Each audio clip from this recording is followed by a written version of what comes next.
Ուրախ եմ ձեզ բոլորի նույնիսկ տեսնելուց այստեղ, թող Աստված օրհնի, որպեսզի այսօր մենք կարողանանք ուսումնասիրել իր խոսքը եւ հետեւություններ անել այդ խոսքից եւ հետևել այդ հետեւություններին։ Այսօրվա դասը մեր կոչվում է Հիսուսը հանգստի տվողը եւ հիշելու համարն է Եբրայեցիս 4:9 համարը։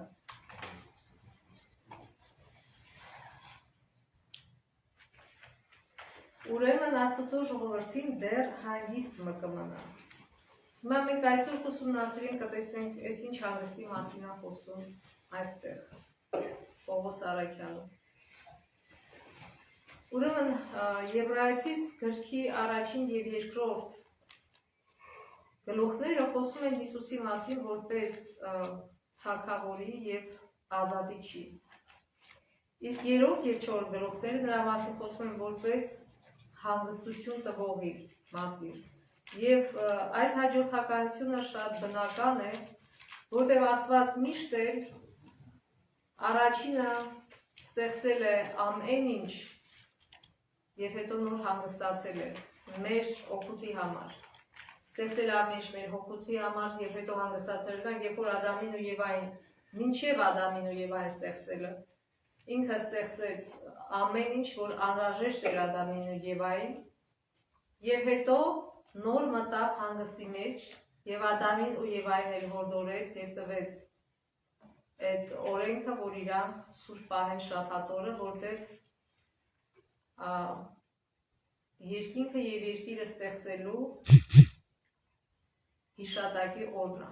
Ինքը ասեց, որտեղ ես ստեղծել եմ երկինքն ու երկիրը։ Եվ նաեւ Եբրայեցիս գիրքը հանգիստը ցույց է տալիս որպես շաբաթ օրյա հանգիստ։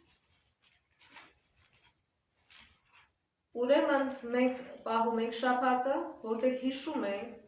որ Աստված բոլորովին կատարյալ ձևով հոգտարավ մեր մասին, կատարյալ ձևով ստեղծեց այս երկիրը եւ հետո կատարելապես մինչև վերջ գնաց եւ խաչվեց խաչի վրա, որպեսզի մեզ փրկի սատանայի ճանկերից։ Կարդանք Ծննդոց 15 գլխի 13-ից 21 համարները։ Ինչ խոստացավ Աստված Աբրահամին։ Եվ Տեր ասավ Աբրամին. «Ըստույն գիտիր, որ քու սերունդդ իրենց հետ չեղած երկրի մեջ պանդուխ պիտի ալան,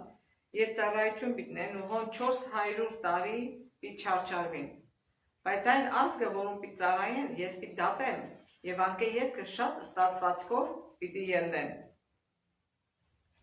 Եվ դու խաղաղությամբ քու հայրուդ պիտի երթաս, աղետ մծերացած պիտի թաղվիս, եւ անոնք 4-րդ դարուն մեջ հոս պիտի դառնան, բասնզի ամորհացիներուն անօրությունը դեռ լեցված չէ։ Երբ այրը ման մտավ ու խավար եղավ, համախացող հնոցն ու վարված ջահմը այն կտորներու մեջտեղ են անցավ։ Այնուն օրը Տերը Աբրամին հետ ուխտ մըրավ, ըսելով. «Քու սերունդիդ տվի աս երկիրը Եգիպտոսի գետեր մինչև մեծ գետը, այսինքն Եփրատ գետը, կենեցիները եւ կենեզացիները ու կետմոնացիները եւ քետացիները ու փելեզացիները եւ ռափայինները ու ամորացիները ու քարանացիները, գերգեսացիները ու հեբուսացիները»։ Վավ։ Ուրեմն ինչ է անում Տեր Աստված։ Իր հետ ուխտ է կապում, որ այս երկիրը տալու է իր սերունդին, որպես հանգստի տեղ, եւ բայց նաեւ զգուշացնում է, որ դրանից առաջ իրանք կգնան Եգիպտոս եւ այնտեղ կլինեն որպես ստրուկներ։ Բայց ասում է, որ հետո կազատեմ ու կբերեմ այս երկիրը հանգիստ կտա։ Եվ այդպես էլ եղավ, ոնց որ Աստված, եւ Աստված խոստացավ Աբրահամին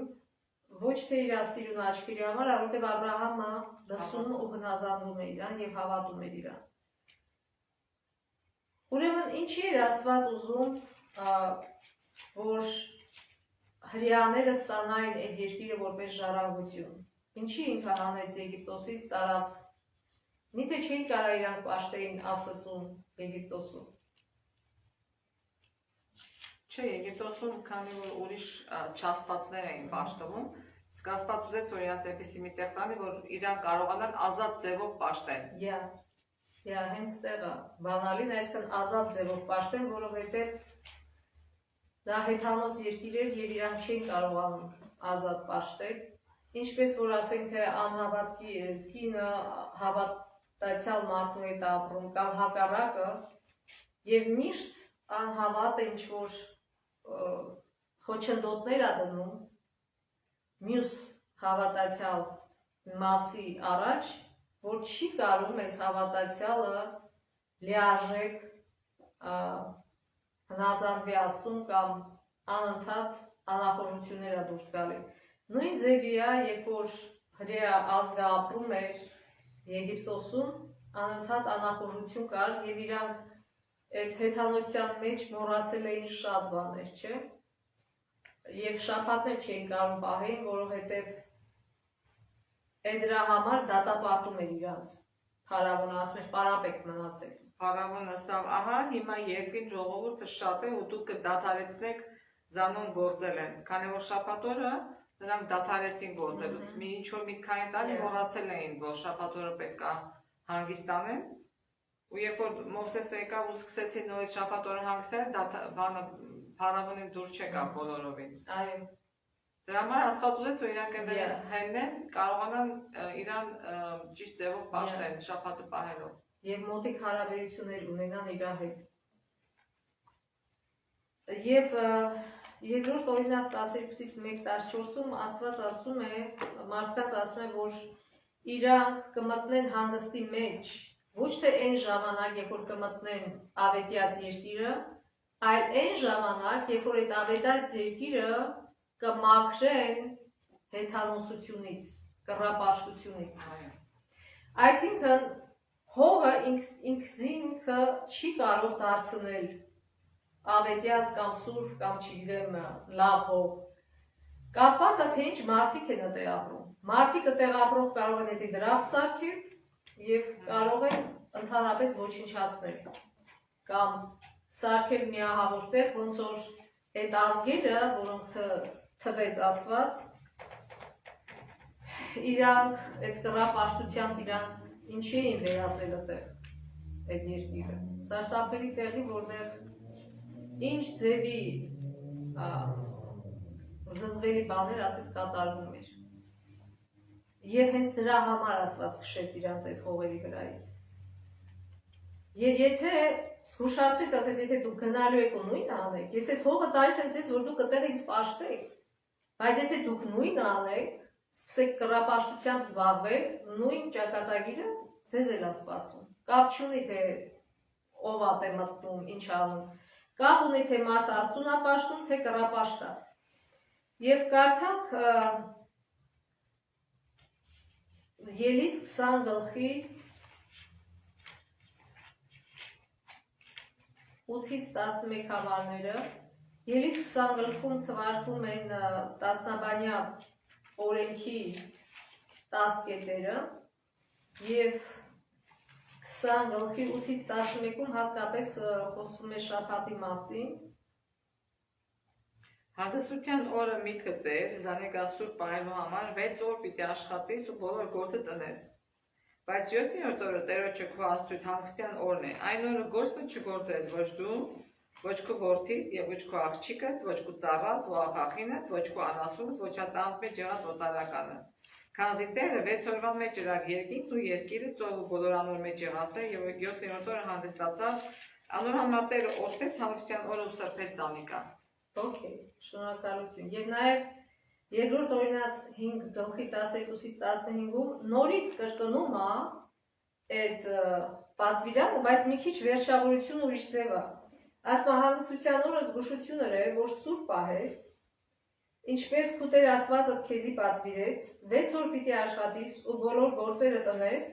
բայց 7-րդ օրը Տիրոջը քո Աստծո հետ հանգստության օրն է, այն օրը գործը չգործես, ոչ դու, ոչ քո որդին, ոչ քո աղջիկը, ոչ քո ծառան, ու աղախինդ, ոչ քո եզդ ու էշդ, ոչ քո անասունդ, ոչ ալ քո տանդ մեջ եղած օտարականը, որպեսզի քո ծառան ու աղախին տալ քեզի պես հանգստանան։ Տեսեք, ստեղծված հավասարության նշան է դնում տերերի և ծառաների միջև։ Միտքդ բեր, ուզում ասի բոլորի միջև հավասար են և նրանք էլ իրավունք ունեն հանգստանալ։ Միտքդ բեր, թե դու Եգիպտոսի երկրի մեջ ծառա էիր, ու քո Տեր Աստվածդ զորավոր ձեռքով ու բարձր բազուկով քեզ անկերանեց, անոր համար քո Տեր Աստվածդ քեզի պատվիրեց, որ հանգստության օրը պահես։ Ուրեմն շատ մարդիկ տարբեր եկեղեցիներից, որ չեն ընդունում այս 4-րդ պատվիրանը, այս մի մասը Աստվածաշնչի վերցնում են և սկսում են սպեկուլյացիա անել։ Մի անգամ մի հատ աղջիկ ասեց, գիտես, ասեց, ինչի հրեաներին ասեց շաբաթը սուրբ, ասի ինչի։ Ասում է, որտեղ իրանց հանել էր Եգիպտոսի երկրից, դրա համար, հես ասते գրած է։ Ասի հա ճիշտ է։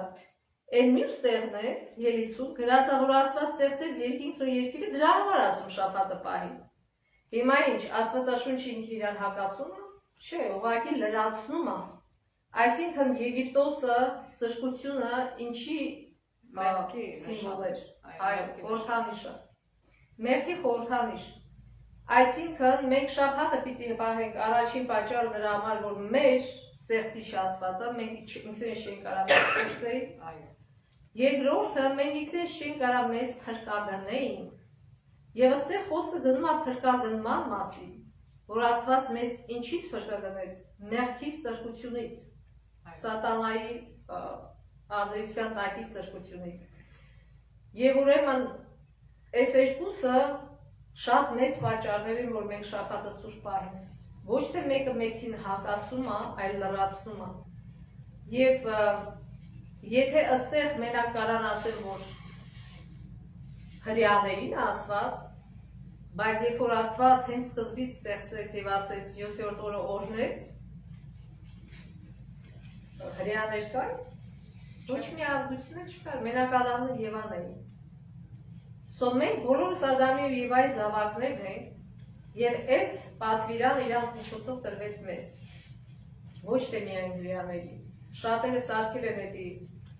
հրեական եւ պատճառ են բռնում եւ այն ժամանակ էլ առաջին դարաշրջանից հետո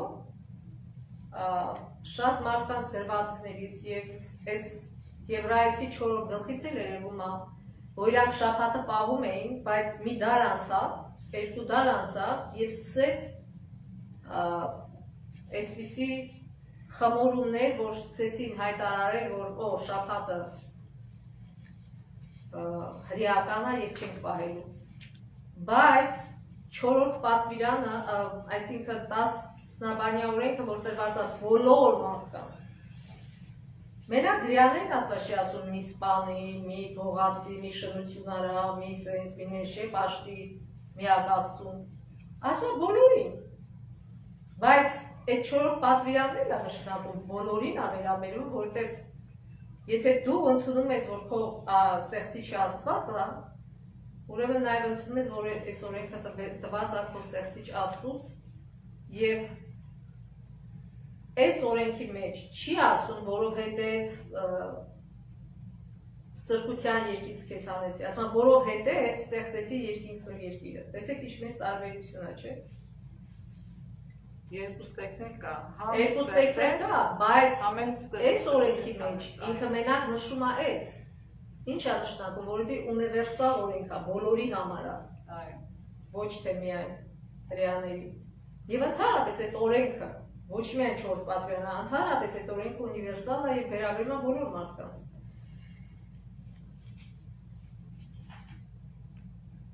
Եվ կարդան Եբրայեցի 3 գլխի 12-ից 19 համարները։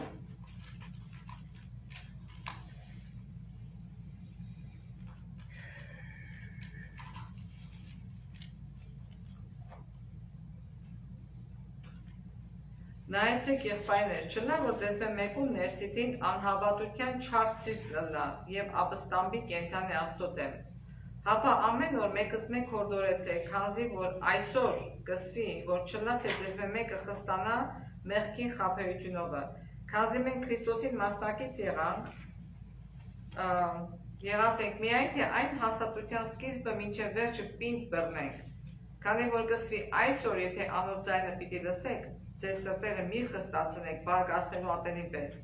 Քանզի ոմանք լսեցին ու բարկացուցին, բայց ոչ ամենքը, որ Եգիպտոսեն ելած էին Մովսեսի ձեռքով, որոնց մեզ զզվեցավ այն 40 տարին, չէ որ մեղանչողներ են, որոնց ոսկորները անապատին մեջ ինգան, եւ որոնց համար երթում հրավ իր հանգիստը չմտնել, եթե ոչ անհավատներուն համար, եւ իրավամբ չկրցան մտնել իրենց անհավատությանը պատճառով։ So ես մոռացա նշել, որ պահելով շաբաթը հանգստանալով շաբաթ օրը դա ոչ թե օրինականություն է, ոնց որ ուրիշներ ուզում են ներկայացնել, այլ հակառակը։ Մենք դրանով ցույց ենք տալի մտնելով հանգստի մեջ, որ մենք փրկվում ենք Աստծո շնորհքով։ Մենք փրկվում ենք հանգստի մեջ մտնելով եւ ինչ է նշանակում, հավատքով, Աստծո շնորհքով եւ հավատքով։ Դրա խորհրդանիշն է շաբաթը, ոչ թե շաբաթը պահելով ուզում եք Աստուն դուր գալ։ Այսինքն ինչպես որ մենք մեզ չէինք կարող ստեղծել, արարել, այնպես էլ չէինք կարող մենք մեզ փրկել։ Այո։ Շաբաթը այդ երկուսի նշանն է։ Եվ ուրեմն ինչի մասն էր ստեղ խոսքը գնում, որ երբ որ իրանք դուրս եկան Եգիպտոսից, 40 օրվա մեջ հասան այդ սահմանը եւ Աստված ասեց, որ մտեք, ես ձեզ տալիս եմ այս երկիրը, բայց իրանք տատանվեցին, որոշեցին, որ 12 հոգի ընտրել, լրտես ուղարկեն, չնայած դրա կարիքը չի, այսինքն Աստված չասեց, որ 12 հոգի ընտրեք ուղարկեք։ Մյուս տեղը, կարծեմ երկրորդ օրինացի մեջ, երբ որ կրկնվում է այս պատմությունը, գրում է, որ իրանք խնդրեցին Մովսեսին, որ լրտեսներ ուղարկեն, տեսնեն թե ինչ է կատարվում, բայց իրական դրա կարիքը սկի չկար էր։ Եվ այդ լրտեսները եկան 10 հոգին ինչ ասեց, 10 հոգին ասում է ժողովրդին թվոց 13-33 ասում է և իրենց լրտեսած երկրին համար գեշ լուր բերին Իսրայելի որդիներուն ասելով այն երկիրը, որուն մեջ են անցան լրտեսելու համար իր բնակիչները ուտող երկիր մնե և անոր մեջի ժողովուրդը, որ մենք տեսանք, հաղթահասակ մարդիկ են։ Եվ ոնց տեսանք հսկաներ, ենակի որդիներ, որ հսկաներ են, այնպես որ մենք մեր աչքին մարախի պես երևցանք և այնպես անոնց աչքին երևցանք։ Հետաքրքիր է, հերիք չի իրանց տեսակետն են ասում, որ մենք իրանց աչքին սենց երևցանք, հլը մի հատ էլ այդ մարդկանց փոխարեն են խոսում, ասում է իրանց աչքին էլ մենք այդպես երևցանք, բայց դու որտեղից գիտես թե իրանց աչքին ոնց երևցար։ Այսինքն այս ամբողջ լուրը, որ իրանք տալիս են, ինչով է ներծծված։ Վախով, հուսահատության, վախով, վահու սարսափով, բայց մյուս երկուսի ինչ են ասում, թվոց 14 գլխի չեն հերքում, որ այո լավ երկիր է կամ մեծ հսկաներ կան, բայց ասում են մեր Աստվածը դա մեզ կարող է տալ։ Ասում է և Իսրայելի որդիներուն բոլոր ժողովրդին խոսեցան ասելով, այսինքն Խաղեբար և Հեսում։ Այն երկիրը, որուն մեջ են անցանք, զանիկա լրտեսելու համար խիստ լավ երկիր մնե։ Եթե Տերը մեզի հաճի, մեզ այն երկիրը տանի և զանիկա մեզի տա, որ կաթ ու մեղր բխող երկիր մնե, միայն թե Տիրոջը դեմ ապստամբ մի ըլլակ ու այն երկրին ժողովուրդեն մի վախտնակ, քանզի անոնք մեր կերակուրն են, անոնց ապահովությունը գացած է իրենց վրայեն ու Տերը մեզի հետ է, անոնցմեն մի վախտնակ, բայց բոլոր ժողովուրդ ուզեցին քարկոծել զանով։ Այսինքն չլսեցին այս երկուսի։ Այս երկուսի ինչ էին ասում, հա ճիշտ է, իրանք խոշոր են, այս են, բայց ում ձեռքն է հաղթանակը, ով կարա տա հաղթանակը։ Մոռացան, որ փարավոնի ձեռքից ինչպես ազատվեցան, մոռացան, որ ինչպես հրաշքներ եղավ, մոռացան, որ ինչպես ծովից անցան, մոռացան, որ ինչպես փարավոնի բոլոր զորքերը ծովի մեջ խեղդվեցին, դրանք վարքյանական մոռացան, իրանք չէին այդ բոլորի միջից անցկացնողը, Աստված էր իրաց, որ դրան միջքով անցկացեց միջև այդտեղ բերեց։ Այսինքն իրանք հետևեցին այն նրան ինչ-որ մեծամասնություն ասեց, 10 հոգին մեծամասնություն էին, այսի շատ մեծ դաս պիտի լինի մեր համար, որ մենք ոչ թե նայենք, թե քանի հոգի ինչ ասում, այլ կշռենք, թե այս մարդիկ ինչ են ասում և հավատքով որոշումներ կայացնենք, ոչ թե վախի հիման վրա։ Աստված իրանց չի ասել, ես ձեզ ասում եմ ձեր ուժով մտեք վերցրեք, ասում եմ ես ձեզ տալիս եմ այդ երկիրը, գնացեք, այսինքն պատերազմի մեջ հաղթում է ով, ում հետ որ Աստված է։ Այո։ Ինչքան ուզում ես զինվի, իպա գիտեք շատ օրինակներ կա աշխարհի պատմության մեջ, երբ որ անհավասար մարտեր ա եղել եւ ով ա հաղթել։ Փոքրամասնություն երբեմն։ Թույլը, երբեմն թույլն ա հաղթել, որտեղ Աստված օգնել ա։ Այդ Հիտլերը, թվեցնեք Հիտլերին, այնքան ուժեղացել էր, այնքան զորացել էր, որ եթե այն մյուս երկրները մտածեին, ոնց որ այս մարդիկ մտածեցին, վա, ես Հիտլերը էսա մեզ կուտի, բայց ինչ արեցին, իրանք պայքարեցին, իրանք ամեն ջանք գործադրեցին, չասին մենք թույլ ենք Հիտլերից, այդ չեն կարող հասցնենք, նո, ամեն ինչ արեցին, եւ Աստված էլ իրանց կողմն էր, որտեղ Աստված իր մարգարեության մեջ ինչ ասել, որ չի, Հռոմից հետո չի միավորվելու, չէ, նոր այդ մասին խոսում էին։ Եվ Աստված իր կամքը կատարեց, բայց մարդիկ պիտի անեն իրանց կողմից ինչ որ իրանց Աստված չի կարելի աստեղը մտնել դիտի, իրանք պիտի մտնեին։ Աստված չի կարող կրկրվեր եւ պայքարեր Հիտլերի դեմ, պիտի մարդիկ ջանք թափեին ու անեին դա եւ Աստված օրհնեց այդ ջանքերը եւ Հիտլերը տանուկ տվեց ամեն ինչ։ Եվ նույնը ստեղ էր,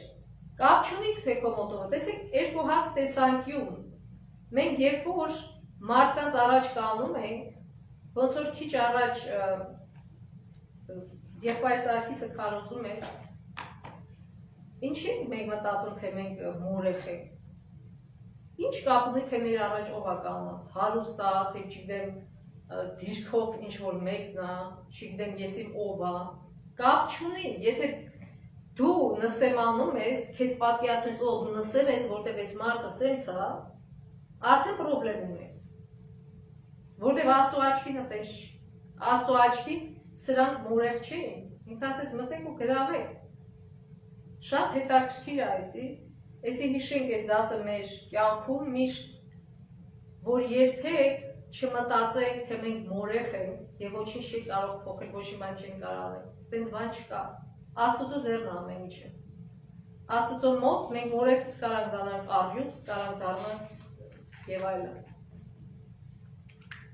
Եվ ուրեմն Աստված երբ որ իրանք չհավատացին, ինչ արեցին, իրանք իրանց վատություն արեցին եւ չմտան այդ երկիրը եւ 40 տարի ավել դեգերեցին, մինչեւ բոլորը իրանցից այդ հին սերունդից ովքեր չուզեցին ազանվել, մահացան։ Ցավալի է, շատ ցավալի է։ Եվ ստեղ ապացույց կա այն բաներ, որ ինչքան ուզում ես հրաշք տես։ Միթե հրաշք օգնեց այս մարդկանց։ Չէ։ Հրաշքը գարանտիա չի, որ մենք կփրկվենք, որ մենք ճիշտ ընտրություն կանենք։ Նրանք շատ հրաշքներ անում Աստված մեր կյանքում։ Կապ չունի, հավատում ես, չես հավատում։ Ամեն օրը ոնց որ եղբայրը ասեց, մենք աչքները բացում ենք էդի հրաշքը, բայց մարդիկ չեն գիտակցում։ Ամեն ինչն է հրաշք էս կյանքում, մեր շնչելը, մեր ամեն ինչը Աստծուց կողմից տված հրաշք է։ Երեխայի լինելը, երեխայի ծնվելը, որ ուսումնասիրում ես այդ ամեն ինչ ուղղակի ապշում ես, թե ինչքան բարդ եւ հրաշալի է այդ ամեն ինչը, կամ որ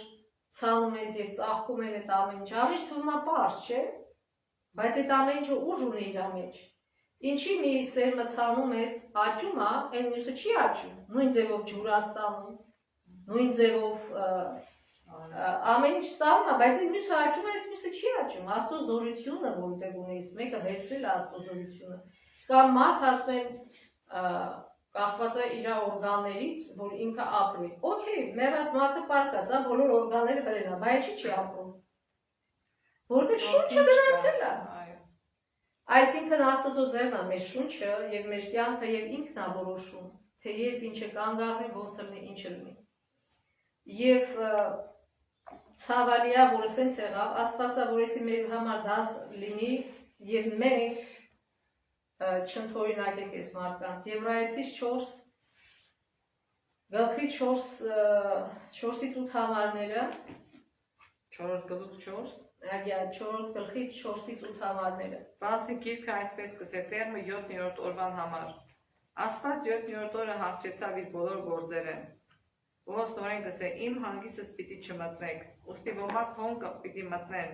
բայց անոնք որ նախապես ավետիս առած էին անհավատության համար չմտան։ նորեն օրը կսահմանե ու կսե այսօր Դավիթին բերնով այնքան ժամանակ է հետո ինչպես լսվեցավ այսօր եթե անոր ձայնը պիտի լսեք ձեր սրտերը մի խստացնեք Վասնզի Հեսու հանգչեցուցած ըլլար զանոն Բայց եթե Հեսու հանգչեցած ըլլար զանոն կանանք է ետքը ուրիշ օրվան համար չեր ըստվեր Ուրեմն Աստծո ժողովրդին դեռ հանգիստը կմնա, վասի այն անոր հանգիստը մտավ այլ հանգչեցավ իր գործերեն, ինչպես Աստվածալ իրեններեն։ Ուրեմն ջանանք այն հանգիստը մտնել, որ չլա թե մեկը նույն անհավատության մեջ ինա։ Ուրեմն ստեղ Պողոսը օգտագործում է այս նույն օրինակը մեզ զգուշացնելու համար, որ իրանք չհավատացին չմտան, բայց դուք հնարավորություն ունեք դեռ հավատալու եւ մտնելու։ Մի ընկեք այդ ազդեցության տակ, անհավատության տակ, մի ընկեք։ Եվ այս ժամանակ, երբ որ Աստված ասեց դուք չեք մտնել երկիրը, նկատի ուներ հենց այդ սերունդը, ոչ թե իր շնորհքը վերցվեց։ No, բոլորիս համար այդ շնորհքը մտնում է եւ մեզնից է մնում է։ Եվ մեզնից է կախված, մենք այդ շնորհքով կստանանք, այդ հանգիստը թե չենք ստանա։ Եվ ինչ է կարևորը, որ մի քանի անգամ ստեղ նշում է այսօր, հիմա Եվ Հեսուն էլ երբ որ ասում է հիմա որոշեք, թե դուք ում եք ծառայելու, հերիք է կաղակերկու ոտի վրա, կամ Աստծուն ծառայեք, կամ էլ ուրիշ աստվածների հիմա է։ Եվ մի ուրիշ տեղը ինչ ասում է, այսօր է փրկության օրը։ Այսինքն մենք ամեն օր ընտրություններ ենք անում եւ այդ ընտրություններով որոշում ենք մեր ճակատագիրը։ Հենց չի որ մենք մի օր Հիսուսին ընտրեցինք ու վերջացավ գնաց մկրտվեցինք։ Մենք ամեն օր մեր առօրյա ընտրություններին ցույց ենք տալի մենք իրոք մնում ենք այդ ընտրության մեջ թե չէ։ Մենք իրոք գնում ենք դեպի հանգիստը թե չէ։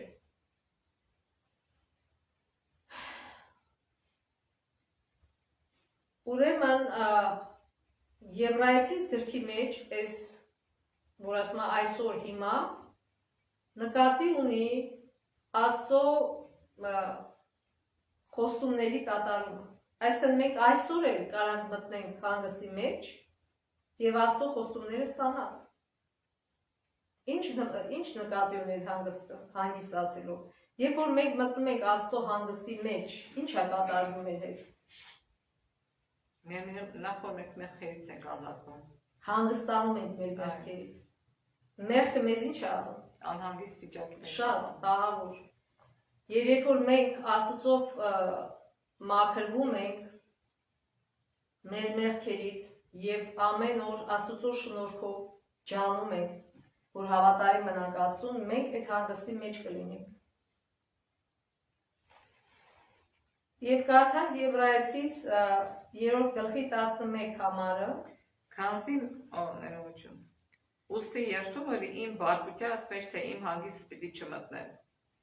Եվ ասում է 4 գլխի 1, 3, 5, 10 համարները։ Ուրեմն վախնանք, որ չլա թե անոր հանգիստը մտնելու խոստում են, որ մեզի մնացել է ձեզ մեկը զրկվի։ Իսկ մենք որ հավատացինք, հանգիստը պիտի մտնենք, ինչպես սա ուստի երթումը իմ բարկության մեջ թե իմ հանգիստը պիտի չմտնենք։ Թեև իր գործերը աշխարհի սկզբին լրացած էին։ 1, 3, 5, 10 Ու հոսնորեն կսե, իմ հանգիստս պիտի չմտնեն, և 10-ը, վասնզի ան, որ անոր հանգիստը մտավ, այլ հանգչեցավ իր գործերեն, ինչպես աստվածալ իրեններեն։ Այսինքն, ինչ գործերից հանգստացավ։ Աստված իր ստեղծագործելուց հանգստացավ, այսինքն լրացրեց, վերջացավ։ Եվ դրա համար մեզ ասեց, որ շաբաթը սուրբ պահենք, այս ամբողջ 4 գլուխը ոնց որ ցույց է տալի, որ դա մնում է, մի այդ 4 պատվիրանից մի հրաժարվեք։ Եվ Եբրայեցիս 4 գլխի 9-ից 11-ը Ուրեմն Աստծո ժողովուրդին դեռ հանգիստը կմնա, վասի անվրանոր հանգիստը մտավ հանգստավ իր գործերը, ինչպես աստվածալ իրենները, ուրեմն ջանանք այն հանգիստը մտնել, որ չլա թե մեկը նույն անհավատության մեջ ինա։ Անդադ կրկնում այդ բանը կարծես թե, չլինի որ անհավատ լինես, այսօր արի փրկվի, հիմա փրկվի, Աստված խավար հանգիստ է ստեղծել, ուզում որ Աստված մենք փրկվենք, որպեսզի հանգիստ մտնենք։ հանգիստ լինենք։ Եվ 16 համար ինչ ասում է 4 գլխի։ Ուստի այլ համարձակությունով մոտենանք շնորհած աթոռին, որպեսզի ողորմություն գտնենք ու շնորհ գտնենք պետք եղած ատեն մեզի օգնելու։ Միայն տեղը, որ Աստված կարող է մեզ օգնի, երբ որ մենք ասում ենք, այ Տեր Աստված օգնի ինձ, ինքը ասում է, արի, համարձակ արի, շնորհած աթոռին, բայց իմացի, որ պետք է նաև իր պատվիրանքները սպահես, որպեսզի ողորմություն ընդունես ու շնորհ գտնես։ Այսինքն Աստծո շնորհքով պատվիրանները պահենք, որովհետև այդ է տարբերում։ Բոլորներ կարան ասեն, հա, ես հավատում եմ Աստծուն, բայց ի՞նչն է տարբերում, երբ որ լրջությամբ ես մոտիկանում եւ ի՞նչն է ցույց տալի, որ մենք ստացել ենք Աստծո շնորհքը։ Մեր կյանքը, մեր հնազանդվելը, ասма օրենքը կգրեն ձեր սրտի մեջ։ Այդ է ցույց տալի, որ մենք իրոք հավատում ենք Աստծուն, եւ ստեղ որ ասում է համարձակությամբ, այս չի նշանակում, որ ամբարտավանությամբ պիտի մոտիկանալ։ Չէ, վստահությամբ այսինքն։ Աստվածն ու խոստացել ես, որ պիտի կատարես, նո։ Այսինքն ուզում է ասի, որ արդեն Հիսուս ընդեղ է, Աստծո կողքն է, Հայր Աստծո, եւ մեր համար միջնորդություն անում եւ համարձակ մոտիկանալ, որտեղ մենք միջնորդ ունենք արդեն։ Եվ ստեղ էլի ասում է, որ նորից նշում է, որ երբ որ Աստված ամեն ինչ ստեղծեց մարդու բարեկեցության համար, նոր ինքը մտավ հանգստի մեջ։ Երբ որ Հիսուսը ասեց կատարվեցավ եւ մահացավ, այսինքն ինչ է կատարվեցավ։ Ինքը կատարեց մեր փրկagorությունը։ Եվ նրանից հետո նոր ինքը մտավ հանգստի մեջ, շաբաթ օրը հարություն չարավ, հանգստի մեջ եղավ եւ կիրակի օրը հարություն արավ։ Այսինքն այս ինչ է ցույց տալի, որ Աստված մինչեւ մեզ չի ապահովում մեր անհրաժեշտը, ինքը չի հանգստանում։ Եվ Եբրայեցիս արդեն կարդացին, չէ՞, 4 գլխի 8-ից 11 անդադ կրկնվում է։ Ուրեմն նաև այդ 4-8-ից 11-ը, որ կարդացինք, ինչի մասն է խոսում, ապագայի մասին, չէ՞, ասում է ձեր համար պատրաստ է այդ փրկությունը։ Ուրեմն շաբաթ ունի 3 հատ իմաստ։ Մեկը մենք հիշում ենք, որ Աստված մեզ ստեղծել է, մեր ստեղծիչն է, մյուսը, որ մեր փրկագնողն է, եւ երրորդը, որ մեզ ապագայում այդ ամբողջ կատարելությունը, որով ստեղծել էր Աստված երկիրը, որտեղ չկար մահ, չկար թորոմել, հիվանդանալ եւ այլն, չէ՞։ Ինքը նորից վերականգնելու է դա եւ մենք հնարավորություն ունենք, մեզ հնարավորություն է տրված Հիսուսի արյան միջոցով մտնել այդ հանգստի մեջ։ Ապագա հանգիստը, ապագա կյանքը, որ լինելու է, երբ որ Հիսուսը գա եւ միայն ինքն է թագավորելու։ Իհարկե սկզբում այնտեղ եւ հետո հայտնությունում ասում է, որ նոր Երուսաղեմը միջավ ներքև, որպեսզի Քրիստոսը ստեղ երկրի վրա, արդեն նորացված երկրի վրա մեր հետ ապրի, այսինքն փրկվածների հետ ապրի։ Եվ ինչա ասում, որ Աստված շաբաթօրյա հանգիստը նաև ապագայում մեր համար պատրաստել է։ Եվ Եսայի մեջ էլ ինչ ասում, շաբաթից շաբաթ գնալու են փրկվածները եւ ինչ են անելու։ Երկրպագելու են Աստծուն։ Եվ վերջում ստեղ շատ գեղեցիկ White-ի ճամփա դեպի Քրիստոս, քայլեր դեպի Քրիստոս գրքից կա, փորձեմ թարգմանալ, որտեղ ռուսերեն է։ Հիսուսի մեջ կյանքը հանգստի կյանք է։ Քրիստոնյան կարող է ոգևորված զգացմունքներ չունենա, բայց կունենա ներքին վստահություն եւ հանգստություն, խաղաղություն այսպես կունենա։ Որտեղ արդեն հույսը դնում եք ոչ թե ձեր վրա, այլ Քրիստոսի վրա։ Ձեր թուլությունը միավորվում է իր ուժի հետ, ձեր չիմացությունը նրա իմաստության հետ, ձեր անուժությունը նրա ամենակարողության հետ։ Պետք չէ, որ դուք ձեր վրա նայեք, ձեր վրա կենտրոնանաք, նայեք Հիսուսին, նրա սիրո մասին մտածեք, մտորեք, նրա